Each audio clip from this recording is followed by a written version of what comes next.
If this came out of your air conditioner, what would you think it is? Algae? Mold? Or something from Ghostbusters? Today, I'm going to show you what we've discovered.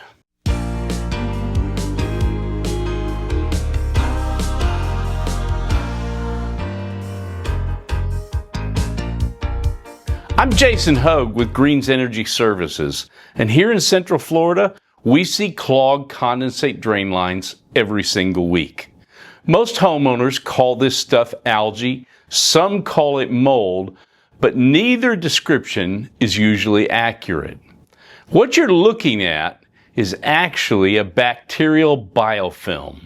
You can think of a biofilm as a city built by bacteria. The bacteria attach themselves to the plastic drain pan and PVC drain line, and they begin to produce an incredibly sticky material called extracellular polymetric substrate, or EPS.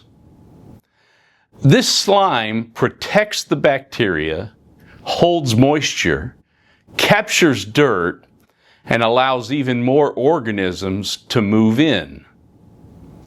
This is what the inside of a real residential drain line looks like. This isn't Hollywood. It isn't special effects. It's an actual air conditioner. This is generally referred to as a bacterial zooglia. Zooglia is a specific genus of rod-shaped bacteria. I'm not a microbiologist, and I haven't had this stuff tested in a lab. So in this video, I'm just going to say it's a bacterial biofilm.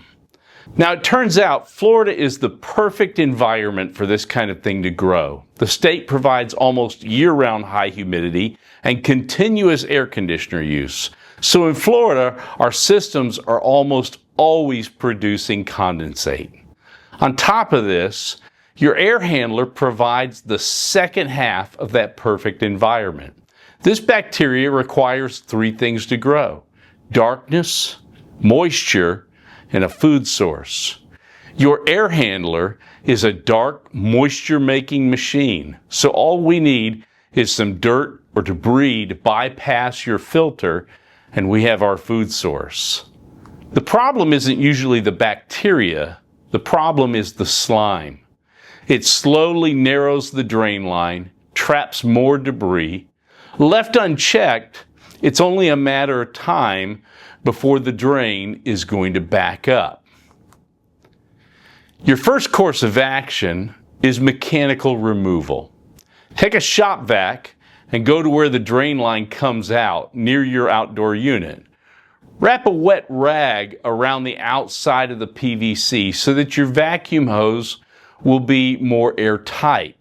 Get as much of the debris and water out of the line as you can.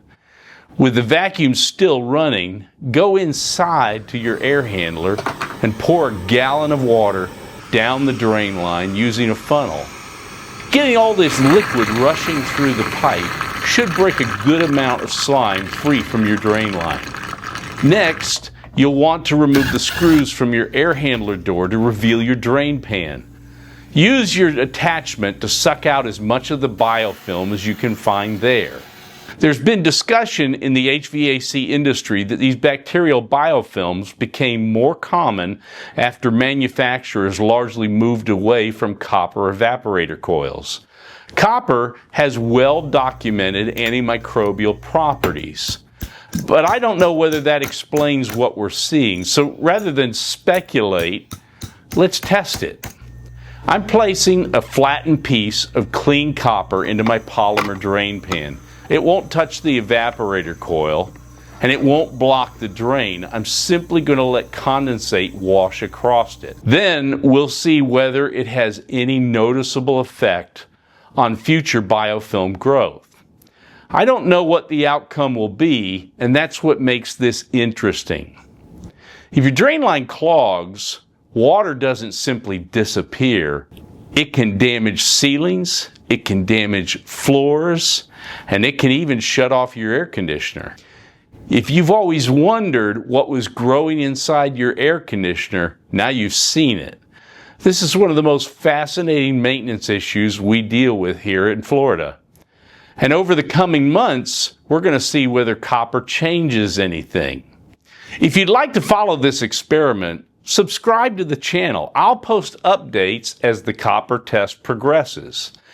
And if you've seen this same slime inside your own air conditioner, leave a comment below. I'd love to know where you're located and how often your drain line clogs.